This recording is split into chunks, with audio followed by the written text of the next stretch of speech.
ವ್ಯಕ್ತಿಗಳ ರಕ್ಷಣೆಯನ್ನು ಈ ವಾಹನದ ಮೂಲಕ ಮೊಟ್ಟ ಮೊದಲಿಗೆ ನೆರವೇರಿಸ್ತಾ ಇದೆ. ವ್ಯಕ್ತಿಗಳು ಸಂಪೂರ್ಣವಾಗಿ ರಕ್ಷಣೆ ಮಾಡಿದ ನಂತರ ನಾವು ಅಗ್ನಿಶಮನ ಕಾರ್ಯಾಚರಣೆಯನ್ನು ಕೂಡ ನೆರವೇರಿಸ್ತೇವೆ. ರಕ್ಷಣಾ ಕಾರ್ಯಾಚರಣೆಯ ಮುಖಾಂತರ ಕಟ್ಟಡದ ಮೇಲ್ಭಾಗದಿಂದ ರಕ್ಷಿಸಿ ಕೆಳಕ್ಕೆ ಕರೆದುಕೊಂಡು ಬರುತ್ತಿದ್ದಾರೆ ನಮ್ಮ ಅಗ್ನಿಶಾಮಕ ತಂಡದವರು.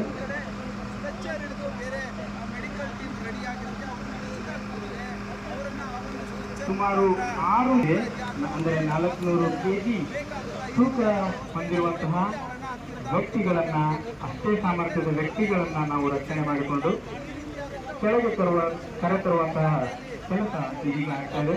ಗಾಯಾಳುಗಳನ್ನು ಇದೀಗ ವಾಹನದಿಂದ ಕೆಳಗಿಳಿಸಿ ಅವರನ್ನ ಟ್ರಯಾಜ್ ಏರಿಯಾ ಅಂದರೆ ವೈದ್ಯಕೀಯ ತಂಡಕ್ಕೆ ಹ್ಯಾಂಡ್ ಓವರ್ ಮಾಡುವಂತಹ ಕೆಲಸ ಅಗ್ನಿಶಾಮಕ ಸಿಬ್ಬಂದಿಯವರು ಮಾಡ್ತಾ ಇದ್ದಾರೆ.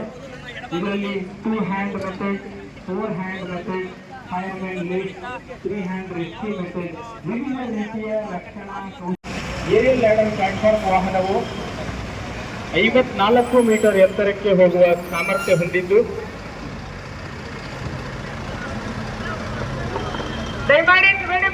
ಈ ವಾಹನವು 360 ಡಿಗ್ರಿ ಆಂಗಲ್ನಲ್ಲಿ ಕೋನದಲ್ಲಿ ತಿರುಗುವ ಸಾಮರ್ಥ್ಯ ಕೂಡ ಹೊಂದಿದೆ. ಇದು ರಕ್ಷಣಾ ಕಾರ್ಯಾಚರಣೆಯಲ್ಲಿ ಅತ್ಯಂತ ಪರಿಣಾಮಕಾರಿಯಾಗಿ ಕಾರ್ಯನಿರ್ವಹಿಸುವ ಸಾಮರ್ಥ್ಯ ಹೊಂದಿದ್ದು ಈ ವಾಹನವು ಒಂದು ಕೇಜ್, ಈ ಕೇಜ್ನ ಕೆಪಾಸಿಟಿ ಬಂದ್ಬಿಟ್ಟು 400 400 kg ವೇಟನ್ನು ಕ್ಯಾರಿ ಮಾಡುವಂತಹ ಸಾಮರ್ಥ್ಯ ಈ ಕೇಜ್ಗಿದೆ. ಈ ಕೇಜ್ನ ಸಹಾಯದಿಂದ ಕೇವಲ ರಕ್ಷಣೆ ಮಾತ್ರವಲ್ಲ, ಅದರೊಂದಿಗೆ ಅಗ್ನಿಶಮನ ಕಾರ್ಯವನ್ನು ಕೂಡ ನಾವು ನೆರವೇರಿಸಬಹುದು.